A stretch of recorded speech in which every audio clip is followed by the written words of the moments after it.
O que a Bíblia fala sobre felicidade? Quando eu estava no mundo, a minha ideia de felicidade era muito conturbada. Que é a ideia que a maioria das pessoas tem, infelizmente. A minha ideia de felicidade era eu tenho que ter tudo que eu quero, sempre que eu quero ter todo o dinheiro do mundo, eu quero ter um namorado perfeito, eu quero ter uma casa perfeita, e quando eu tiver tudo que eu quero, aí eu vou ser feliz. E aí que tá o erro. Felicidade não é sobre você ter tudo o que você quiser, mas você estar bem, independente do que você tem. E a gente vê diversas vezes Deus falando sobre isso na Bíblia. Eu vou ler 3 traduções aqui de uma passagem de Salmos que fala sobre isso. E depois a gente vai ler as bem-aventuranças. Eu esqueci de abrir nas bem-aventuranças, então provavelmente eu vou demorar um tempinho procurando. Tenham paciência comigo. Salmos 34, do versículo 12 ao versículo 16. Filhos, vinde escutar-me, eu vou ensinar-vos o temor de Laué. Eu não sei se é assim que se fala. Qual homem que deseja a vida e quer longevidade para ver a felicidade? Preserva a tua língua do mal e teus lábios de falarem falsamente. Evita o mal e pratica o bem. Procura a paz e segue-a. Deus tem olhos sobre os justos e os ouvidos atentos ao seu clamor, mas a face dele está contra os malfeitores, para da terra apagar a sua memória.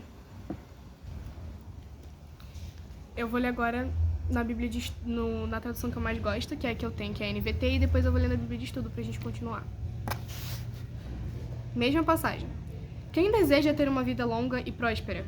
Refreie a língua de falar maldades e os lábios de dizerem mentiras. Afaste-se do mal e faça o bem. Busque a paz e se esforce para mantê-la. Os olhos do Senhor estão sobre os justos e seus ouvidos abertos para seus clamores. O Senhor, porém, volta o rosto contra os que praticam o mal, apagará da terra qualquer lembrança deles. O Senhor ouve os justos quando clamam socorro e os livra de suas angústias. Eu fui um pouquinho além, mas enfim.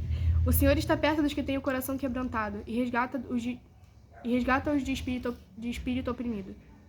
O justo enfrenta muitas dificuldades, mas o Senhor o livra de todas elas, pois o Senhor protege os ossos do justo. Nenhum sequer será quebrado. A calamidade certamente destruirá os perversos, e os que odeiam o justo serão castigados. O Senhor, porém, resgatará os que o servem. Ninguém que nele se refugia será condenado. E agora, na Bíblia de Estudo. Eu gosto muito dessa Bíblia de Estudo. É a Mensagem, é uma Bíblia de Estudo muito famosa. E eu gosto muito dela, do jeito que ela fala. Eu acho ela muito boa. Quem lá fora tem o desejo pela vida? Quem é que mal pode esperar cada dia para encontrar a beleza? Guarde sua língua da profanação, e que nenhuma mentira passe pela sua boca. Dê as costas para o pecado, faça o que é bom, abrace a paz, não a deixe fugir. O Eterno está sempre de olho em seus amigos, seus ouvidos estão atentos a cada gemido ou suspiro. O Eterno não tolerará os rebeldes, ele os separará do grupo. Está alguém gritando por socorro? O Eterno está ouvindo, pronto para resgatá-lo. Se seu coração está ferido, você encontrará o Eterno bem ali. Se você levou um soco no estômago, ele o ajudará a recuperar o fôlego. Discípulos com frequência se metem em confusão, mas o Eterno, silencioso, está por perto todas as vezes. Ele é seu guarda-costas, protegendo cada osso, nem mesmo um dedo se quebra. Os ímpios cometem suicídio lentamente. Desperdiçam a vida odiando os bons. O Eterno paga pela liberdade de cada escravo. Quem recorre a ele não perde sua causa. Uau! Eu vou ler o texto de apoio que tem aqui e depois eu vou para a passagem da bem-aventurança. Se você prestar atenção no início do Salmo 34, verá que ele não diz eu estou feliz o tempo todo, mas bendirei o Senhor o tempo todo. Outra maneira de dizer isso de um modo bem contemporâneo é o que temos no texto. Eu engrandeço o Eterno sempre que tenho oportunidade, encho os meus pulmões para louvá-lo.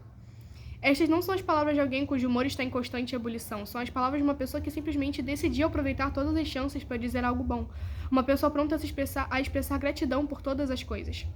Claro está o motivo, que não é porque o salmista se sente o máximo, mas porque ele crê que Deus está trabalhando em todas as coisas para fazer o bem.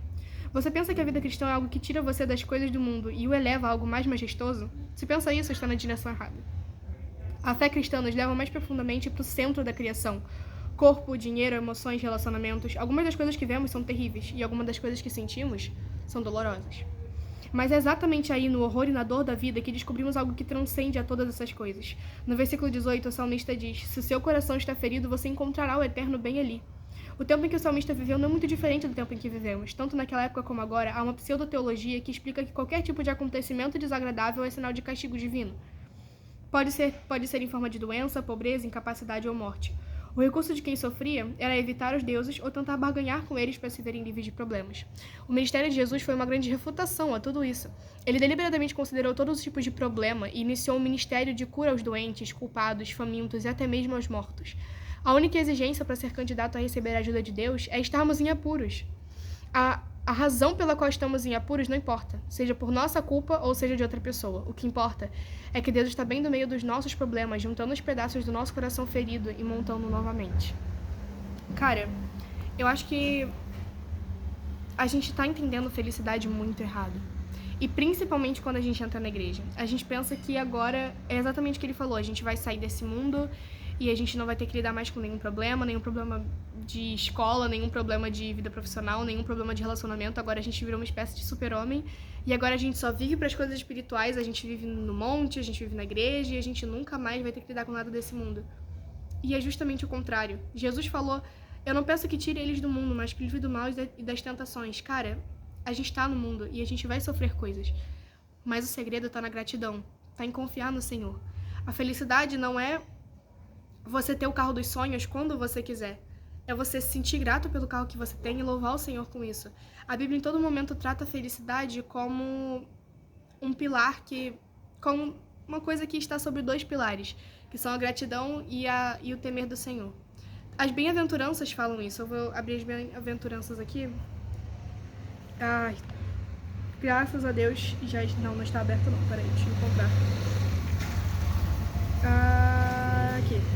Os abençoados. As bem-aventuranças também podem ser traduzidas como os felizes. Então, são bem-aventurados e são felizes aqueles que fazem tal coisa. Aqui, ó.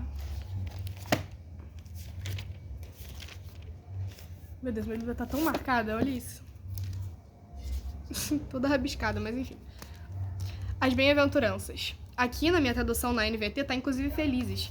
Felizes os pobres de espírito, pois o reino do céu lhes pertence. Felizes os que choram, pois serão consolados. Felizes os humildes, pois herdarão a terra. Felizes os que têm fome e sede de justiça. E essa justiça aqui não é justiça de fazer justiça com as próprias mãos, mas fala essa passagem, esse versículo que me chamou muita atenção. Felizes os que têm fome e sede de justiça. E essa justiça é a sede de fazer o certo.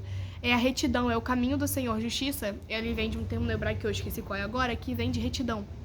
Então, basicamente, aqui ele está falando, felizes os que têm sede de andar no caminho reto. E ele continua, felizes os misericordiosos, pois serão tratados com misericórdia. Felizes os que têm coração puro, pois verão a Deus. Felizes os que promovem a paz, pois serão chamados filhos de Deus. Felizes os perseguidos por causa da justiça, pois o reino do céu lhes pertence. Cara, felicidade é sobre você conseguir estar bem em qualquer situação, porque você sabe que o Senhor está com você. Se tem paz dentro de você, as coisas não vão te abalar tão facilmente. Se você sabe que tá tudo bem, independente do que esteja acontecendo, você pode estar no meio que nem os discípulos, você pode estar no meio de um mar, totalmente na tempestade, no meio do vento, mas você tá bem, porque você sabe que Jesus está no seu barco. E isso é felicidade. É você manter a paz. O salmista falou, cara, mantenha a paz, se esforce para manter essa paz. Então, quando você faz isso, é basicamente a felicidade, é você conseguir contemplar o papel que você tem na vida e o papel que tudo tem. Felicidade é você olhar pra você mesmo todo dia e falar, cara, eu sou uma criação do Senhor e eu tenho um papel a ser cumprido aqui e o Senhor fez tudo tão perfeito que mesmo nessa adversidade tem um propósito pra ela e vai ficar tudo bem. É você achar propósito nas coisas, é você ter gratidão até mesmo pelos seus problemas, porque se o seu problema te fez orar, se o seu problema vai ajudar alguém futuramente, então amém, você já foi abençoado por aquele problema. É você ter a consciência de que tudo que acontece com você é pra glória de Deus e que a sua vida é governada por Deus e que agora você não tem motivo pra não ficar feliz, porque tudo que acontece, você tem que ser grato por aquilo. E tudo que acontece, você tem que ter sede de fazer alguma coisa boa surgir daquilo. E é isso, quando você coloca propósito no seu sofrimento, quando você é grato pelas coisas, independente quais elas sejam, quando você é satisfeito pelo que você tem, mesmo não tendo o que você quer naquele momento, quando você confia em Deus a tal ponto que você consegue glorificar o nome dele em todas as situações e você sempre tá procurando fazer o certo, tá andando no caminho da retidão, não tem como você não ser feliz, porque felicidade pra você para de ser uma corrida, para de ser uma competição, para de ser uma acumulação de prêmios e começa a ser um hábito. Começa a ser, no seu dia a dia, você ter o hábito de gratidão, e quanto mais você agradece, mais feliz você é. Se você for parar pra pensar, se você for se deitar todo dia pensando nas coisas que você reclama, você vai procurar 10 coisas que te chatearam muito no seu dia, você vai dormir triste. Você vai pensar, nossa, minha vida tá uma bosta, olha quanta coisa ruim aconteceu. Mas se todo dia você procurar coisas que você pode glorificar o Senhor, o que de bom você pode tirar dessas situações, se você tiver gratidão, cara, você vai dormir bem e você com certeza no dia seguinte vai ver uma luz. Felicidade não é externa. Felicidade não é sobre o que você tem, não é sobre as pessoas que você convive. Felicidade é sobre você, é sobre a sua visão de mundo. Você pode estar no pior lugar do mundo. Se a sua mente e o seu coração estiverem em paz, não importa o resto. Mas você pode estar num palácio. Você não vai estar feliz se não tiver Deus com você, se você não tiver essa gratidão, essa consciência de olhar e falar, caramba, olha o que Deus fez na minha vida. E quando eu tava no mundo, eu achava que minha vida tava horrível. E na verdade quem tava horrível era eu. Eu tava cheia de problema psicológico, eu era uma pessoa ingrata. Mas a minha vida em si tava... Eu estudava em um colégio bom, eu tinha uma família boa, eu tinha bons amigos. E ainda assim, eu não conseguia me ver feliz. E hoje em dia, a minha vida tá exatamente igual. Quando eu conheci Jesus, não se abriram milhões de portas e a minha vida, de repente, virou um palácio de ouro. Eu fui morar numa casa maior, eu ganhei carro, eu passei na prova que eu queria, ou eu tenho muito mais amigos. Nada mudou. No mundo carnal, nada mudou. A minha vida tá exatamente igual. Só que desde que eu encontrei Jesus, algo mudou dentro de mim. Eu comecei a ser mais disciplinada, eu organizei minha rotina, eu passei a ser grata por todas as coisas, eu comecei a ter uma visão de mundo completamente diferente, eu comecei a, mesmo nas adversidades, nas coisas que eu não podia mudar, eu comecei a ver propósito pra isso. E desde então eu tenho sido muito feliz, não porque alguma coisa ao redor de mim mudou, mas porque a minha mentalidade mudou. E estar com Cristo é isso, é transformar o seu coração e a sua mentalidade com Cristo, cara, é você saber que, caramba, as coisas que estão acontecendo ao redor de mim podem ser o motivo da minha felicidade, mesmo que elas sejam ruins. E agora eu vou ler as bem-aventuranças no livro de estudo, porque eu esqueci, enfim. Os abençoados. Quando percebeu que seu ministério... Capítulo 5. Quando percebeu que seu ministério começava a atrair multidões imensas, Jesus subiu a uma montanha, solicitou os que estavam aprendendo com ele que o acompanhassem. Quando chegou a um lugar bem tranquilo, ele se assentou e começou a ensinar aos seus companheiros de caminhada. Abençoados são vocês que nada mais têm para oferecer. Quando vocês saem de cena, há mais de Deus e do seu governo. Abençoados são vocês que sofrem por terem perdido o que mais amavam. Só assim poderão ser abraçados por aquele que é o amor supremo. Abençoados são vocês que se contentam com o que são, nem mais nem menos. Assim vocês se verão como os orgulhosos donos de tudo que não pode ser comprado. Abençoados são vocês que sentem fome de Deus. Ele é comida e bebida, é alimento incomparável. Abençoados são vocês que se preocupam com o bem-estar dos outros. Na hora em que precisarem de ajuda, também receberão cuidado. Abençoados são vocês que puseram em ordem o seu mundo interior, com a mente e o coração no lugar certo. Assim vocês poderão ver a Deus no mundo exterior. Foi exatamente o que a gente falou. Abençoados são vocês que conseguem mostrar que cooperar é melhor do que brigar ou competir. Desse modo, irão descobrir que vocês realmente são o lugar que ocupam na família de Deus. Abençoados são vocês cujo compromisso com Deus atrai perseguição. A perseguição fará avançar cada vez mais no reino de Deus. E isso não é tudo. Considerem-se abençoados sempre que forem agredidos, expulsos ou caluniados para me desacreditar. Isso significa que a verdade está perto de vocês o suficiente para os consolar. Consolo que os outros não têm. Alegrem-se quando isso acontecer. Comemorem, porque ainda que eles não gostem disso, eu gosto, e os céus aplaudem, pois sabem que vocês estão em boa companhia. Meus profetas e minhas testemunhas sempre enfrentaram essa mesma dificuldade. Olha o que ele falou. Alegrem-se e comemorem quando forem perseguidos. Cara, você imagina mesmo que os cristãos de Roma tinham tudo o que eles queriam? Você imagina mesmo que Estevão, o Paulo depois, né, enfim. Paulo e Estevão abafa. Mas enfim, Paulo depois e primeiro Estevão, você realmente acha que eles tinham tudo o que eles queriam? Que eles eram pessoas completamente realizadas e que eles tinham, assim, na terra falando, né? Não! Eles estavam sendo perseguidos, eles tinham que pular de cidade em cidade para não serem presos e no final os dois morreram por Cristo e eles ainda estavam felizes, cara, porque dentro deles tinha uma paz. Estevão morreu falando, eu vejo os céus abertos. Paulo foi decapitado pelo nome de Cristo e fez isso feliz.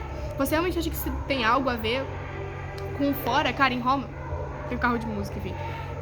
Você realmente acha que os cristãos de Roma estavam felizes com a situação deles, com todo mundo perseguindo eles? Eles estavam, mas não porque tinha algo no externo, algo no interno. Se essa palavra te abençoou, eu peço muito que você deixe seu like, se inscreva no canal. Amo vocês e até mais. Sejam felizes.